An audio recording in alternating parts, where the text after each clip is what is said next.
menyudutkan sekali terhadap umat Islam ini. Menyudutkan umat Islam.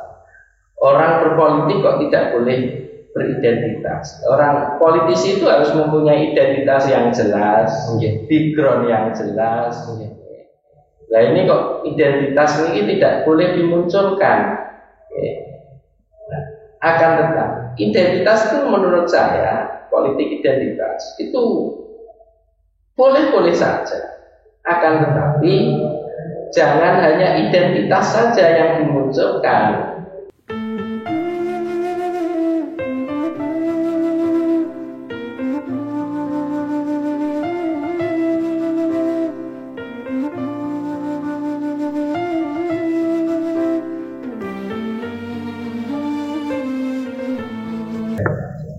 Assalamualaikum warahmatullahi wabarakatuh. Selamat datang di podcast Ma'al Hasani, ruang bincang santai ala santri. Kali ini saya selaku host, saya Asim Syafa, perkenalkan diri. Dan alhamdulillah pada episode kali ini kita kehadiran tamu yang luar biasa. Beliau merupakan pengasuh pondok pesantren dan majelis ta'lim Darut Taufiq Al-Hasaniyah.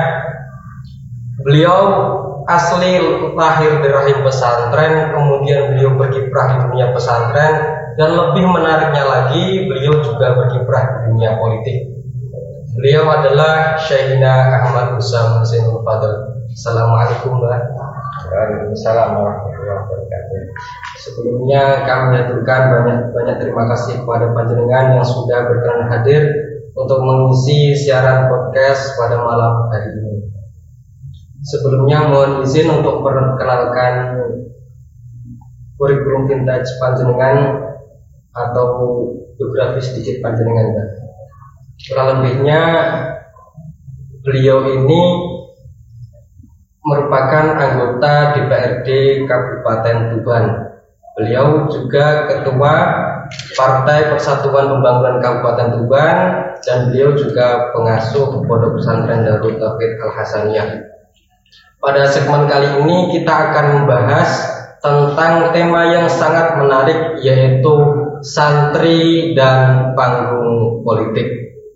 Sebelumnya bisa panjenengan jelaskan, Pak?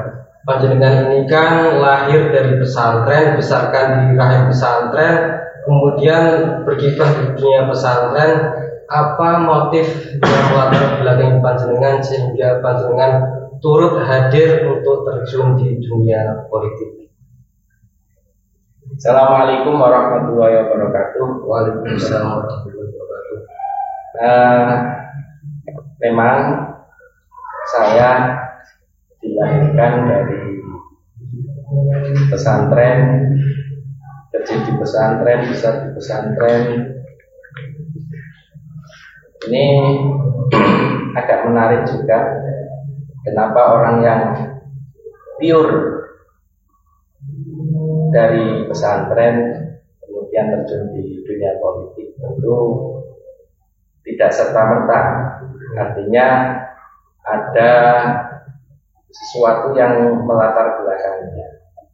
Di antaranya pertama, Abah Kiai Haji Nasiruddin Khotir ini beliau seorang ulama yang alim, alama, akan tetapi beliau juga berkiprah di dunia politik. Dan alhamdulillah di antara putra-putra beliau ini semua meskipun tidak bisa sempurna seperti Abah, akan tetapi masing-masing dari putra beliau ini sedikit banyak ada yang mewarisi, entah itu di dunia pesantren, entah itu di dunia dakwah, bahkan di dunia politik. Nah, kebetulan saya ini yang mewakili beliau di bidang politik, melanjutkan dakwah beliau. Ya, kurang lebihnya paling tidak saya berusaha semaksimal mungkin untuk bisa meneruskan apa yang beliau perjuangkan meskipun tidak bisa sempurna. Yang saya lakukan di dunia pesantren maupun di dunia politik ini jauh sekali dengan apa yang telah dilakukan oleh beliau Romo Karmapurlah, Romo Kiai Haji Nasibur. Saya mungkin nggak ada secuil kuku ya, kalau dibandingkan dengan beliau dari segi apapun, dari segi keilmuan, dari segi wawasan, dari segi apapun. Akan tetapi paling tidak perjuangan beliau ini ada yang meneruskan dari putra dan putri beliau. Itu yang melatar belakangi saya, kenapa saya bisa terjun di dunia. Dan tentunya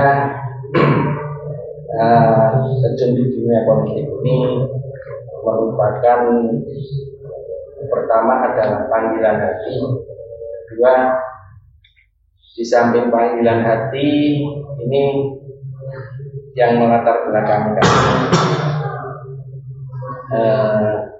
harus ada keterwakilan dari dunia pesantren yang berkiprah di dunia politik. Paling tidak kita bisa memperjuangkan aspirasi dari dunia pesantren maupun madrasah, pokoknya apa saja yang berkaitan dengan keagamaan. Itu paling tidak kita bisa ikut andil dalam memperjuangkannya.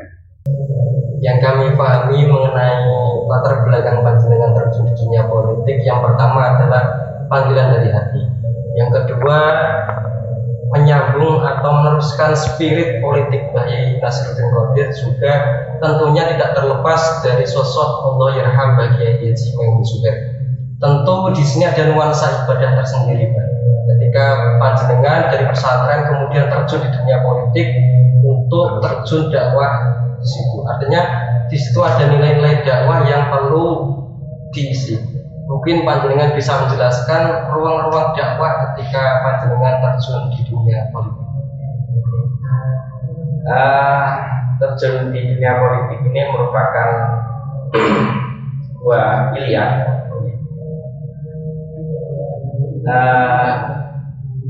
Apa yang saya lakukan, apa yang saya pilih untuk terjun ke dunia politik ini tentunya tidak terlepas dari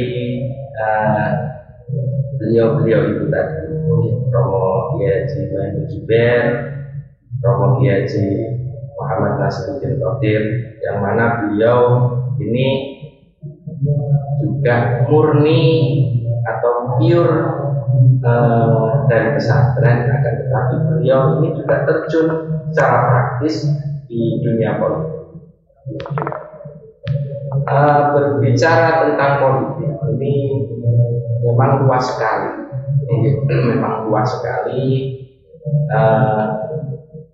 ya paling tidak sedikit saya bisa menyampaikan pada forum yang terhormat ini apa yang melatar belakangi saya masuk di dunia politik, kemudian perjuangan apa di dunia politik ini perlu disampaikan, paling tidak supaya umat Islam pada umumnya atau santri pada khususnya ini tidak anti dengan politik atau tidak acuh terhadap politik, karena bagaimanapun juga realitasnya kita ini hidup di Indonesia yang mengikuti Pancasila. Di antara silanya di situ yang ada permusyawaratan yang dipimpin oleh hikmat kebijaksanaan dalam permusyawaratan perwakilan. Nah ini penting. Jadi pertama, agama dengan negara atau pemerintahan ini tidak bisa dipisahkan. Saya mengutip makalahnya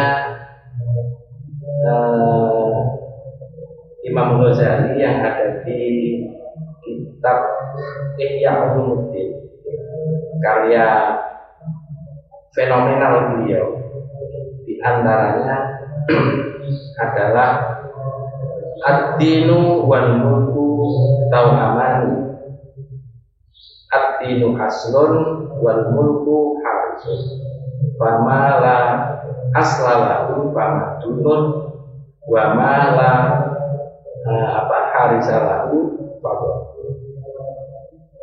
Agama dan sebuah pemerintahan atau dalam konteks ini politik itu ibarat saudara kembar atau seperti dua sisi mata uang yang mana satu dengan yang lainnya ini tidak bisa dipisahkan,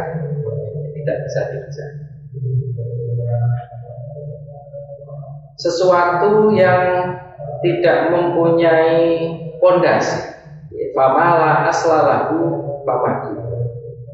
Sesuatu yang tidak memiliki pondasi ini maka akan hancur, akan runtuh.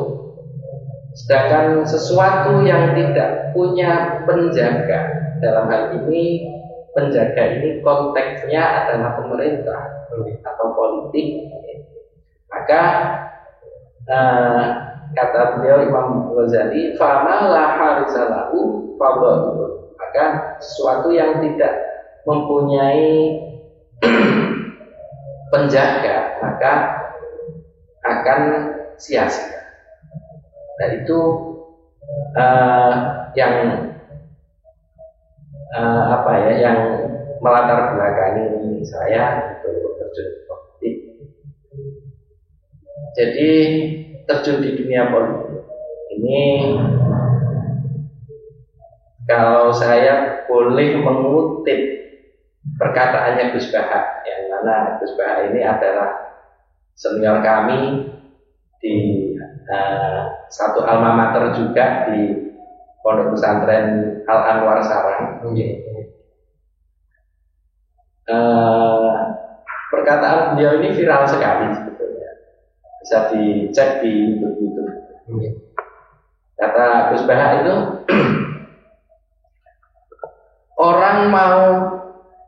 jutaan orang mau demo kayak apa, mau jungkir balik kayak apa, kalian mau berjuang ratusan bahkan ribuan kiai mau berjuang bagaimana, itu masih kalah dengan satu kali tanda tangannya seseorang yang mempunyai kekuasaan, dalam hal ini pemerintah. Nah, kita tahu semua bahwasanya masyarakat di Indonesia ini mayoritas bisa dikatakan 70 bahkan lebih, 70% bahkan lebih, mayoritas masyarakat di Indonesia ini adalah beragama Islam. Ini bisa dibayangkan bagaimana orang Islam yang mayoritas ini kemudian kalau di dunia mereka ini acuh terhadap politik, kemudian tidak peduli dengan dunia politik, padahal politik tadi ini sangat penting karena yang mengatur kebijakan-kebijakan di dalam bernegara, maka ini akan ironis sekali. Akan ironis sekali. Artinya meskipun besar tapi tidak mempunyai kekuatan. Akhir-akhir ini muncul propaganda-propaganda yang intinya memecah belah umat Islam, bahkan kalau bahasa saya ini ngendon-ngendoni orang Islam. supaya orang Islam ini sudahlah, orang Islam itu tidak usah masuk dunia politik. Bahkan kiai-kiai diberikan propaganda, sudahlah, jenengan ini ngaji saja di pesantren, tidak usah ngurusi politik. Ya, satu sisi memang ada benarnya, tapi di sisi yang lain, ketika memang harus ada ya kiai yang praktis ngurusi di pesantren itu memang wajib, itu harus ada. Tapi juga tidak kalah pentingnya ada kiai yang terjun di dunia politik, bahkan mendorong santri-santrinya supaya jangan abai terhadap politik. Karena perjuangan di politik ini saya meyakini ini berat tapi mulia sekali. Mulia sekali. Karena ini yang menentukan nasib kita terjun di dunia politik ini, artinya kita ikut andil membuat kebijakan, membuat peraturan yang akan dijalankan oleh masyarakat yang kita atur itu. Ya, ini alangkah mulianya jikalau seorang kiai ini tidak acuh terhadap politik. Artinya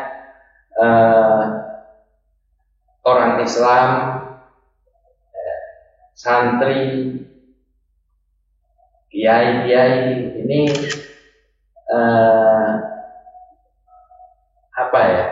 ben ora dipolitiki. Ben tidak dipolitiki. Artinya tidak dibodoni nih basa Jawa nggih. Tidak dibodoni. Paling tidak santri atau kiai ini mempunyai wawasan kebangsaan. Gitu. Tentunya politik itu sangat penting, Bang. Sangat penting sekali. Sangat penting sekali. Artinya seorang santri itu tidak hanya berkutat pada permasalahan keagamaan, tapi juga berkutat pada permasalahan global, artinya di dunia politik.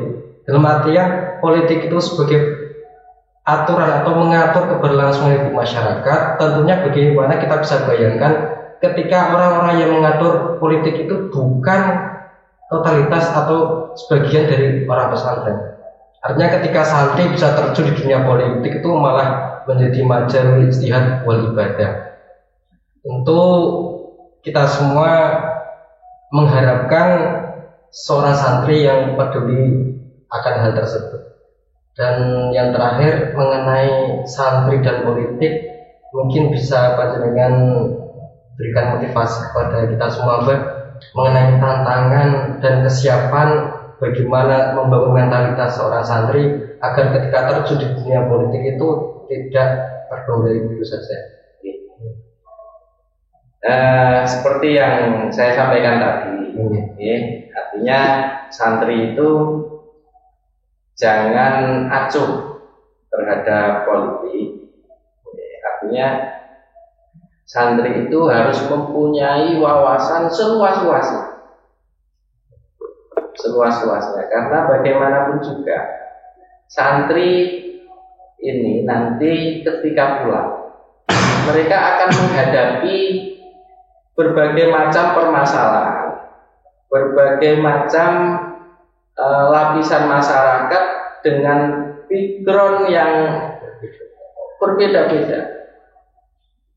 Itu pasti yang akan dihadapi oleh santri ketika santri akan keluar.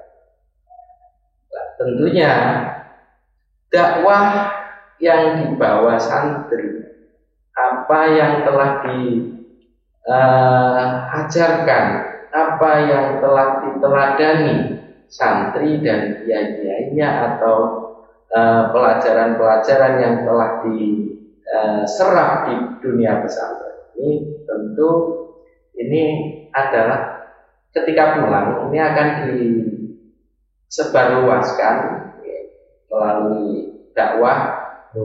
Nah itu tentunya yang dakwah yang bisa diterima oleh masyarakat.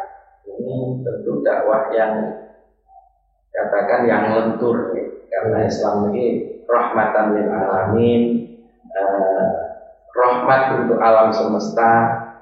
Ini jangan nanti kalau santri ini biasanya yang wawasannya ini agak kurang, jadi penyampaian dakwahnya itu juga nanti kurang bisa diterima di masyarakat karena letterlek. Apa yang dipelajari di kitab ini halal haram halal haram, nah ini nggak bisa. Artinya sulit, bukannya tidak bisa, tapi sulit untuk bisa diterima di kalangan masyarakat yang majmuk. Tentunya harus santri itu harus mempunyai metode-metode bagaimana dakwahnya bisa diterima. Itu satu, harus mempunyai wawasan yang luas. Artinya ya wawasan tentang dunia politik, kemudian wawasan tentang dunia ekonomi, kemudian wawasan tentang kebangsaan dan lain sebagainya. Dan nanti dari situ santri itu bisa menyampaikan dakwah-dakwah apa yang telah diterima di pesantren itu bisa disampaikan dan diterima dengan mudah oleh masyarakat, sehingga masyarakat itu bisa merasakan keberadaan santri. Kemudian kenapa pentingnya santri itu ikut atau tidak abai dengan dunia politik? Ini akhir-akhir ini banyak muncul di sekarang ini media luas sekali, ada medsos melalui Twitter, kemudian di Facebook dan lain sebagainya. Karena perkembangan dunia sekarang ini cepat sekali, informasi itu cepat sekali, sehingga isu-isu yang disampaikan itu juga cepat sekali. Beda dengan dulu. Sekarang muncul isu yang sekarang ini semacam apa yang digaung-gaungkan ini politik identitas. Politik identitas ini katanya artinya ini menurut hemat saya ini menyudutkan sekali terhadap umat Islam ini. Menyudutkan umat Islam. Orang berpolitik kok tidak boleh beridentitas. Orang politisi itu harus mempunyai identitas yang jelas, background yang jelas. Nah ini kok identitas ini tidak boleh dimunculkan. Akan tetapi identitas itu menurut saya, politik identitas itu boleh-boleh saja. Akan tetapi jangan hanya identitas saja yang dimunculkan, tapi harus punya progres atau program-program yang jelas. Adu program boleh,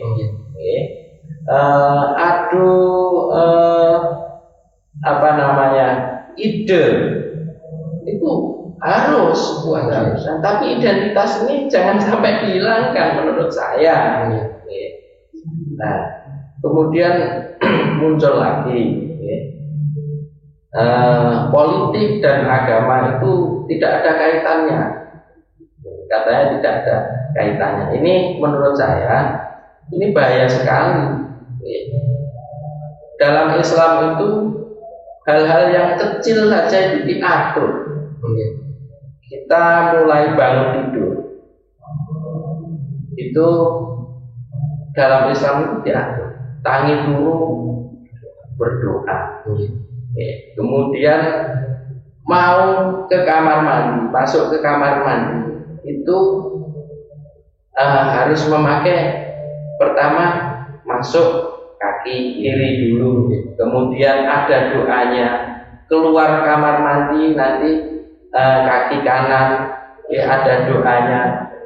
Pakai pakaian ada doanya, ngoco ada doanya. Itu dalam Islam. Kemudian mencari penghasilan istilahnya apa? Mencari pekerjaan, kemudian ini juga diatur dalam Islam. Kok ada orang Islam yang mengatakan politik tidak ada hubungannya dengan agama? Ini menurut kami ini salah besar. Dalam Islam itu sesuatu yang kecil saja diatur, apalagi yang sebesar ini tentang politik, tentang negara. Ini selaras dengan makalahnya Imam Ghazali tadi yang saya sampaikan di awal tadi, ad-dinu wal mulku harisun ad-dinu wal mulku tauhaman, ad-dinu wal mulku tauhaman, ad-dinu aslun wal mulku harisun ila akhir kita. Oleh karena itu penting santri itu berwawasan yang luas, kemudian tidak acuh terhadap politik, karena politik itu yang menentukan nasib bangsa minimal 5 tahun ke depan. Kemudian satu lagi yang perlu saya sampaikan, sekarang ini banyak propaganda bagaimana politik itu seolah-olah kotor, politik itu seolah-olah jahat, politik itu pokoknya sesuatu yang elek dulu dikaitkan dengan dunia politik. Menurut saya, politik ini adalah media perjuangan. Media perjuangan itu tergantung bagaimana orang tadi menyikapinya. Ibaratnya, karena konteks sekarang ini yang sekarang semua orang paling tidak mempunyai akun medsos, media sosial. Katakan Mas Asin punya media sosial, apa? Facebook. Facebook ini kan media. Apa sampai bisa mengatakan wah Facebook niku welek? Karena dalam Facebook niku isine orang berpacaran, orang pokoknya welek-welek kok. Apa bisa sampai menjustifikasi Facebook ini jelek sekali? Kan tidak. Tergantung bagaimana kita menyikapinya. Facebook ini juga bisa dijadikan media untuk dakwah. Kalau tergantung kita menyikapinya. Ibaratnya seumpama Mas Asin saya kasih pisau. Pisau ini bisa disalahgunakan. Alhamdulillah, pisau ini iso dinggo ngerampok. Kalau pisau ini dibuat ngerampok, ya pasti jelek. Tapi pisau ini jangan lupa, pisau ini juga bisa bermanfaat, sangat bermanfaat sekali untuk membersihkan halaman rumah yang kotor, untuk menyembelih hewan supaya hewan ini halal untuk dikonsumsi dan lain sebagainya. Artinya politik ini adalah media.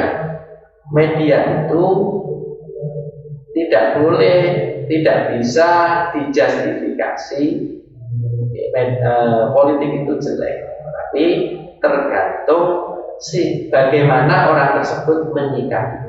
Kalau politik ini disikapi dengan sikap yang baik, dengan niat atau tujuan yang baik, wah mulia sekali, saya kira.